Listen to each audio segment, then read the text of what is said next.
राप्ती आँखा अस्पतालमा कर्नियल topography machine खरिद गरिएको छ। राप्ती अस्पताल र लुम्बिनी प्रदेश सरकार स्वास्थ्य मन्त्रालयको लागत साझेदारीमा सो मेसिन खरिद गरिएको हो। लुम्बिनी प्रदेश सरकार स्वास्थ्य मन्त्रालयले स्वास्थ्य संस्थाहरूको शुद्धिकरण स्वास्थ्य साझेदारी कार्यक्रम अन्तर्गत अस्पतालको सेवा सबलीकरणको लागि आर्थिक वर्ष 2079-80 मा 24 लाख अनुदान दिएको थियो, जसमा आँखा अस्पतालले 26 लाख रकम साझेदारी गरेको थियो। कर्नियल टोपोग्राफी मेसिन खरिद सँगै खरिद तथा गुणस्तरीय निर्धारण समितिका संयोजक शेरबहादुर खड्काको अध्यक्षतामा तथा तुलसीपुर उपमहानगरपालिका अनुगमन समितिका सदस्य वडा अध्यक्ष हुमाकान्त सापकोटाको प्रमुख अतिथितामा एवं नेपाल नेत्रज्योति संघका केन्द्रीय सदस्य कृष्ण कुमार गिरीको विशेष उपस्थितिको सामाजिक परीक्षण कार्यक्रम सम्पन्न भएको छ। कार्यक्रममा नेपाल सरकारबाट लिएको उक्त नीतिलाई सहयोग पुर्याउनका लागि प्रदेश सरकारसँग सहकार्य गरी साझेदारी कार्यक्रम अन्तर्गत उज्यालो अभियान कार्यक्रम मार्फत दृष्टिविहीनता अर्थात् अन्धोपनको समस्यालाई न्यूनीकरण गरी पालिकाहरूमा देखिएको दृष्टिविहीनताको मोतियाबिन्दुलाई हटाउने उद्देश्य रहेको बताएको थियो। कर्निया आँखाको नानी रोगको उपचार प्रस्ताव समाजमा रहेका दृष्टिविहीनताको समस्यालाई न्यूनीकरण गर्ने नेपाल सरकारको स्वास्थ्य नीति नियम तथा कार्यक्रमको सफल कार्यान्वयनमा सहयोग पुर्याउने उद्देश्य अस्पतालको रहेको छ। कर्नियल टोपोग्राफी मेसिन आएसँगै अब बेलैमा उपचार सेवालाई व्यवस्थित बनाउने र गुणस्तरीय सेवाको कारण बिरामीहरू माझ विश्वासको वातावरण बढ्ने र दृष्टिविहीन अर्थात् आँखाको ज्योति गुमाउन नपर्ने अपेक्षित नतिजा रहेका छन्। कार्यक्रममा प्रमुख अतिथि तुलसीपुर उपमहानगरपालिका अनुगमन समितिका सदस्य हुमाकान्त सापकोटाले राप्ती आँखा अस्पतालले सर्वसुलभ र व्यवस्थित सेवा दिइरहेको भन्दै यो मेसिन खरिद सँगै पालिकाका जनताले थप सेवा पाउने बताएका थिए। त्यस्तै नेपाल नेत्रज्योति संघका केन्द्रीय सदस्य कृष्ण कुमार गिरीले राप्ती आँखा अस्पताललाई अत्याधुनिक उपकरणको व्यवस्थापन गरी विशिष्टीकृत आँखा अस्पतालको रूपमा विकास र विस्तार गर्ने उद्देश्यले विभिन्न निकायहरूको सहयोगबाट मेसिन औजार खरिददेखि सेवा सबलीकरणमा आफूहरू लागेको बताउनुभयो। यसैगरी कार्यक्रममा अस्पतालका मेसु डाक्टर सन्तोष सुवेदीले कर्निया तथा अन्य आँखाको समस्याको कारणले हुने दृष्टिविहीनतालाई घटाई पैसाको कारणले कुनै पनि व्यक्ति अन्धोपन भई बस्नु नपर्ने भन्दै पालिकाहरूमा देखिएको कर्निया आँखाको नानी सम्बन्धी रोगबाट उपचार सेवा नपाएकाहरूलाई उपचार सेवा दिई अन्धोपन न्यूनीकरणमा सहयोग पुग्ने बताउनुभयो। कार्यक्रममा तुलसीपुर उपमहानगरपालिका वडा नम्बर 4 का वडा अध्यक्ष तुलसी थापा, सदस्य नारायणी पुन, पत्रकार महासंघ दाङका कोषा अध्यक्ष शरद रेग्मी, सदस्य यमकला भूषाल, समाजसेवी ध्रुव गौतम, नेपाल नेत्रज्योति संघका सदस्य श्याम प्रकाश आचार्य, चिरञ्जीवी रिजाल लगायतको सहभागिता रहेको थियो। नेपाल नेत्रज्योति संघ, राप्ती अस्पताल र लुम्बिनी प्रदेश सरकार स्वास्थ्य मन्त्रालयको लागत साझेदारी कर्नियल टोपोग्राफी मेसिन खरिदको प्रक्रियाको अनुमोदन गरिएको थियो।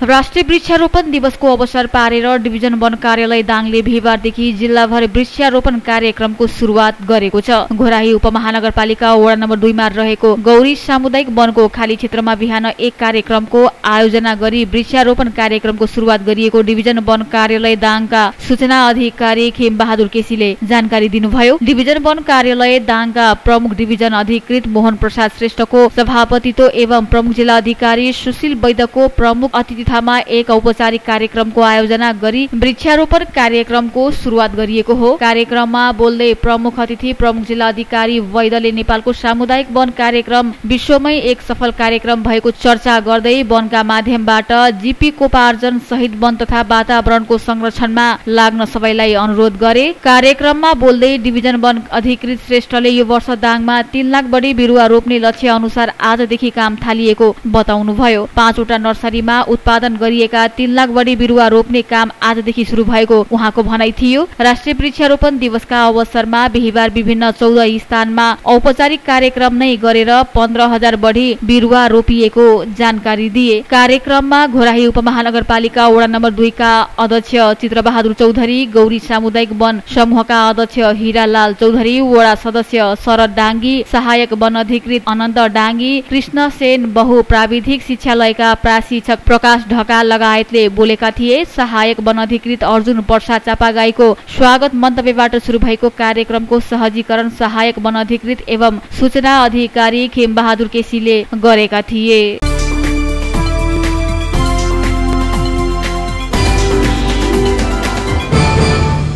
लुम्बिनी प्रदेश सरकारले 2वटा मन्त्रालयको नाम परिवर्तन गरेको छ। बुधबार बसेको मन्त्री परिषदको बैठकले प्रदेशमा रहेको आन्तरिक मामिला कानून तथा सहकारी मन्त्रालयको नाम परिवर्तन गरेर गृह मन्त्रालय बनाउने निर्णय गरेको छ। त्यस्तै आर्थिक मामिला मन्त्रालयको नाम परिवर्तन गरेर अर्थ मन्त्रालय बनाउने निर्णय भएको सरकारका प्रवक्ता एवं आन्तरिक मामिला मन्त्री सन्तोष कुमार पाण्डेले जानकारी दिनुभयो। मन्त्री परिषद बैठकले करार कर्मचारी व्यवस्थापन कार्यविधि 2080 को पहिलो संशोधन गर्ने निर्णय पनि गरेको छ। बैठकले लुम्बिनी प्रदेशको स्वामित्वमा रहेको राप्ती प्रादेशिक अस्पताल तुलसीपुरलाई 200 शय्याको अस्पताल बनाउने गरी कर्मचारी व्यवस्थापन ONM को स्वीकृति प्रदान गर्ने निर्णय गरेको छ। यस्तै बैठकमा आर्थिक वर्ष 2078 र 79 को शर्त अनुदान तर्फको दायित्व भुक्तानी स्वीकृति गर्ने निर्णय भएको प्रवक्ता पाण्डेले बताउनुभयो। बैठकले निर्देशनालयको व्यवस्थापनका लागि प्रदेश सरकारका विभिन्न मन्त्रालय अन्तर्गत रहेका निर्देशनालयको कार्यक्षेत्र, भूमिका, सेवाको प्रभावकारिता र आवश्यकताको अध्ययन गरी प्रभावकारी कार्य सम्पादन र कर्मचारीको वृत्ति विकासको पक्ष समेत विश्लेषण गरी अध्ययन गर्न नेपाल सरकारका पूर्व सचिव शरदचन्द्र पौडेलको संयोजकतामा समिति गठन गर्ने र त्यो समितिले 1 महिनाभित्रमा अध्ययन प्रतिवेदन पेश गर्ने निर्णय गरेको छ। केही दिन अघि दाङको दङ्गेशरण गाउँपालिकामा चट्याङ लागेर ज्यान गुमाएका 2 जनालाई र बर्दियामा 1 वर्ष अघि गोली लागेर ज्यान गुमाएकी विद्यार्थी नबिना थारूलाई प्रदेश सरकारको तर्फबाट जनही 1 लाख रुपैयाँ राहत दिने निर्णय पनि बैठकले गरेको छ।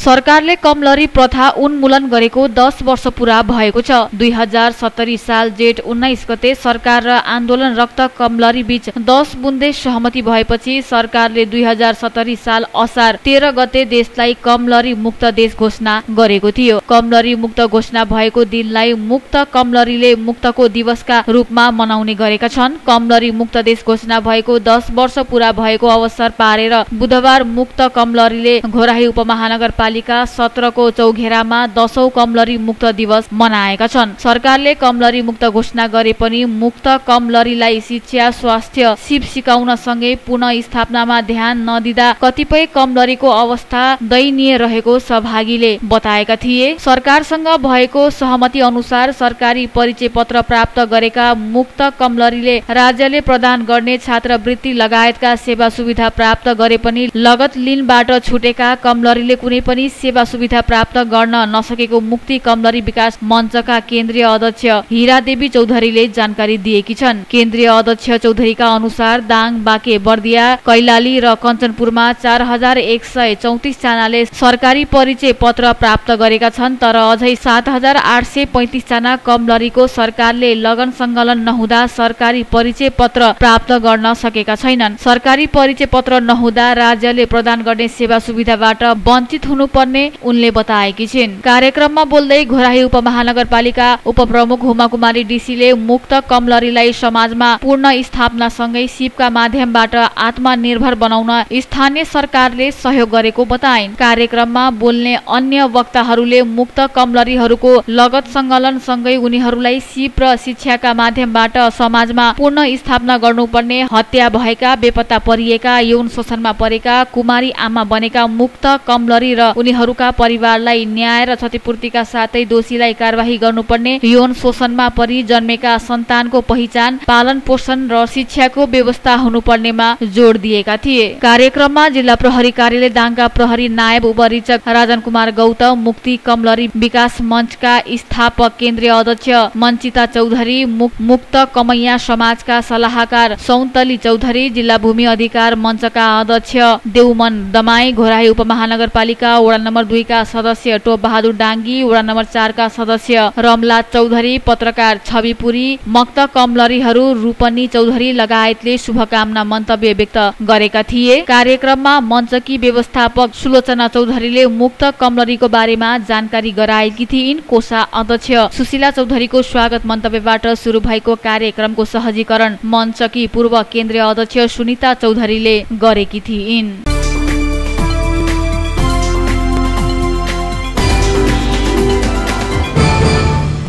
आज हरिशयनी एकादशी घर घरमा तुलसीको बिरुवा रोपेर मनाइँदैछ। 1 महिना अघि जेठ शुक्ल एकादशीका दिनमा राखिएको दलको बिरुवा आज तुलसीको मोठमा सारिन्छ। सनातन वैदेशिक परम्परा अनुसार तुलसीलाई विष्णुको प्रतीकका रूपमा लिइन्छ। आजदेखि कार्तिक शुक्ल एकादशीका दिनसम्म तुलसीको विशेष पूजा गरिन्छ। असार शुक्ल एकादशीदेखि कार्तिक शुक्ल एकादशीसम्म 4 महिना भगवान विष्णु श्री सागरमा शयन गर्नुहुने भएकोले आजको दिनलाई हरिशयनी एकादशी भनिएको धर्मशास्त्रविद एवं नेपाल पञ्चाङ्ग निर्णय समितिका सदस्य डाक्टर देवमणि भट्टराईले बताउनु भएको छ।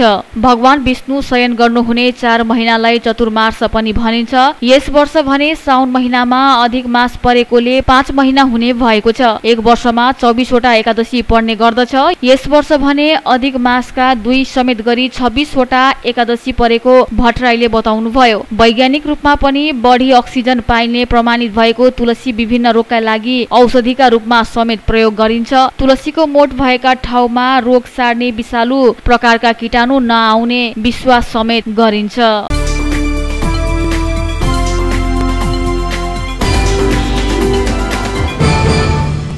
सामुदायिक उद्यम विकासका कार्यक्रम सम्बन्धी नीति निर्माण गरे पनि कार्यान्वयनको हदमा फितलो भएको एक कार्यक्रममा बोल्ने वक्ताहरूले बताएका छन्। स्थानीय तहमा उद्यमका कार्यक्रमलाई परियोजनासँग जोडिएर लैजानु भन्दा पनि कार्यक्रममै सीमित भएका कारण उपलब्धि मुलुक हुन नसकेको कुरामा जोड दिएका थिए। स्थानीय स्तरमा प्राप्त हुने स्रोतहरूको अधिकतम उपयोग गर्ने तर बजारीकरण र प्राविधिमा पहुँच नभएका कारण उद्यम विकासको मोडेल परिमार्जन हुन नसकेको उनीहरूको धारणा थियो। ग्रीन फाउन्डेसनको आयोजनामा तुलसीपुरमा भएको सामुदायिक उद्यम विकासको मोडेल सम्बन्धी विभिन्न सरोकारवालासँग भएको छलफल कार्यक्रममा बोल्ने वक्ताहरूले यस्तो बताएका हुन्। उत्पादित वस्तुले बजार नपाउँदा ठूलो समस्या पैदा भएको भन्दै यसतर्फ सरोकारवाला निकायको ध्यान जान जरुरी रहेको उनीहरूको भनाइ थियो। कार्यक्रममा कृषि वनमा आधारित सहकारीको सम्भावना, बजारीकरण र चुनौतीका विषयमा व्यापक छलफल गरिएको हो। शान्तिनगर गाउँपालिका वन महासंघका अध्यक्ष भीम खत्रीले स्थानीय पालिका स्तरमा वस्तुहरूको उत्पादन भए पनि व्यवस्थापन हुन नसकेको भन्दै बजारीकरणमा समस्या भएको बताउनुभयो। दङ्गीशरण गाउँपालिकाका यादव डाङ्गीले सहकारी बढ्दो क्रममा रहेको भन्दै यसको छुट्टै नीतिगत व्यवस्था हुनुपर्ने धारणा राख्नुभयो। यस्तै मानव अधिकार कर्मी सुषमा गिरीले कृषि वन पशु सहकारीको नीतिगत रूपमा कुनै पनि काम नभएको भन्दै तिनी निर्माणको तहमा काम गर्ने सरकारवालाहरू गम्भीर हुनुपर्ने धारणा राख्नुभयो। कृषि क्षेत्रमा करोडौं बजेट आए पनि सुकुम्बासी भन्दा पनि हुने खाने वर्गहरूले पाउनुपर्ने सुविधा पाउने गरेको दावी गर्नुभयो। यस्तै उहाँले वन र पशुलाई जोडेर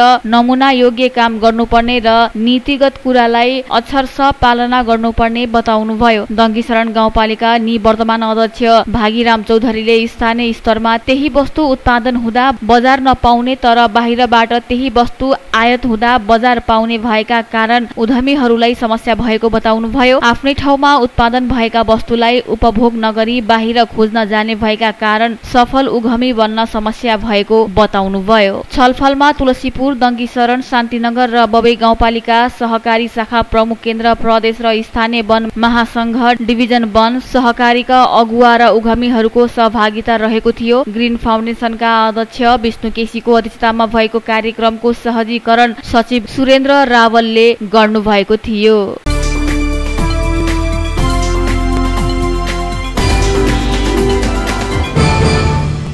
बर्दियामा हाड मात्र भएको 1 शव फेला परेको छ। बर्दियाको राजपुर नगरपालिका वडा नम्बर 10 लालपुर स्थित कर्णाली नदीको टापुमा शव फेला परेको हो। प्रहरीका अनुसार शरीरमा नीलो रङको हाफ प्यान्ट मात्र भएको, शरीरमा मासुको भाग सडी गली हाड मात्र भएको शव फेला परेको हो। हेर्दा पुरुष मानिसको जस्तो देखिने बेवारिसे लास फेला परेको प्रहरीले जनाएको छ। उक्त शवको भने पहिचान भएको छैन।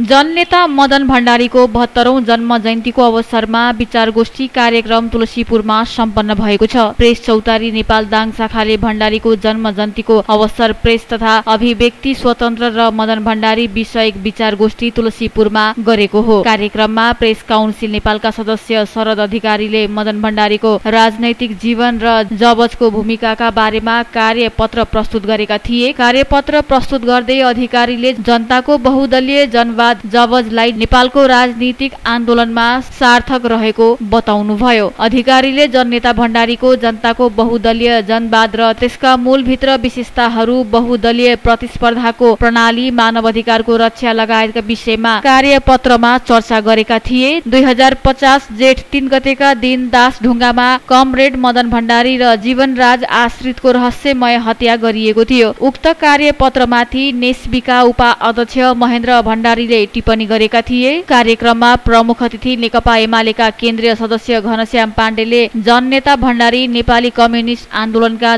जनप्रिय व्यक्तित्व भएकोले भण्डारीले प्रतिपादन गरेको जनताको बहुदलीय जनवाद जवज कम्युनिस्ट आन्दोलनमा उच्च उपलब्धिको रूपमा लिइँदै आएको बताउनु भएको छ। उनले मदन भण्डारी नेपालको लोकतान्त्रिक आन्दोलनका महत्वपूर्ण धरोहर रहेको समेत बताएका थिए। जननेता मदन भण्डारीले अगाडि सारेको नवीन विचार व्यक्तिको जीवन परिवर्तनमा पनि महत्व रहेको पाण्डेले बताएका थिए। साथै जवजलाई मान्दै आएको एमाले सधैँ अभिव्यक्ति स्वतन्त्रको पक्षमा रहेको बताएका थिए। चौतारीका जिल्ला अध्यक्ष इन्द्र डीसीको अध्यक्षतामा भएको कार्यक्रममा नेकपा एमालेका अध्यक्ष हुकुम बहादुर बस्नेत, प्रेस चौतारीका केन्द्रीय उपाध्यक्ष सबिन प्रियान्स, तुलसीपुर उपमहानगरपालिका नगर प्रमुख टीकाराम खड्का, एमालेका जिल्ला सचिव मनोहर बुढाथोकी, उपसचिव कृष्ण भूषाल, नेपाल पत्रकार महासंघका अध्यक्ष दुर्गालाल केसी, एमाले नगर अध्यक्ष माधव ओली लगायतले अभिव्यक्तित्व स्वतन्त्रताका नाममा अराजकता रोक्नुपर्ने बताएका थिए। उनीहरूले स्वतन्त्रताभित्र अनुसार अपरिहार्य रहेको बताएका थिए। उपाध्यक्ष प्रेम बहादुर रम्जाको स्वागत गरेको कार्यक्रममा धन्यवाद ज्ञापन उपाध्यक्ष सुधा सुमन ढकाल र सहजीकरण सचिव किरण गौतमले गरेका थिए।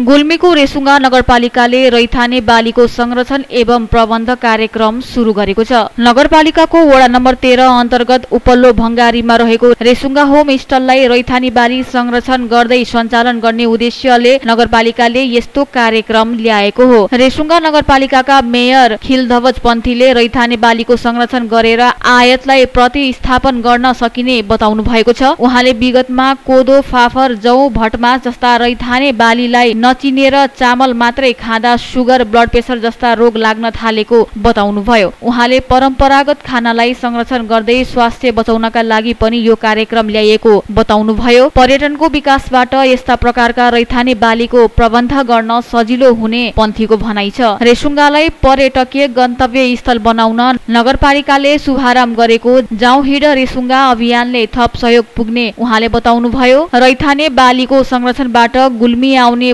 पर्यटकलाई गुल्मीको पहिचान, खाना, वेशभूषा, नाचगाना, परम्परागत रहन सहन र विभिन्न जातिका संस्कार जस्ता कुराको विकासमा टेवा पुग्ने बताइएको छ।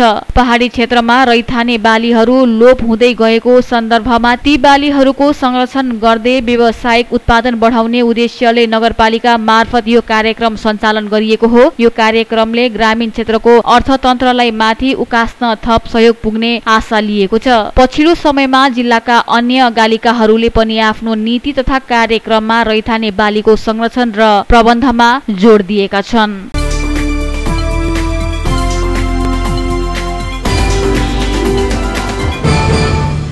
मुस्लिम धर्मावलम्बीले बिहानै स्नान गरी नजिकैको मस्जिद वा ईदगाहमा गएर सामूहिक नमाज पढ्दछन्। नमाज पढिसकेपछि एक आपसमा शुभकामना आदान प्रदान गर्ने गरिएको मुस्लिम आयोगका पूर्व अध्यक्ष निर्देशक अलीले बताउनुभयो। उनका अनुसार बकर ईदमा मक्का मदिना जानु शुभ मानिन्छ। मक्का मदिना जान गृह मन्त्रालयले आते जाते विमान टिकटको व्यवस्था गरी हज यात्रा गराउने गरेको छ। यसका लागि गृह मन्त्रालय अन्तर्गत हज समितिको सचिवालय स्थापना गरिएको छ। मक्का मदिना जान नपाउने हज यात्रीले समेत घर घरमै बकर ईद मनाउँछन्। बकर ईदका अवसरमा सरकारले आज सार्वजनिक बिदा दिएको छ।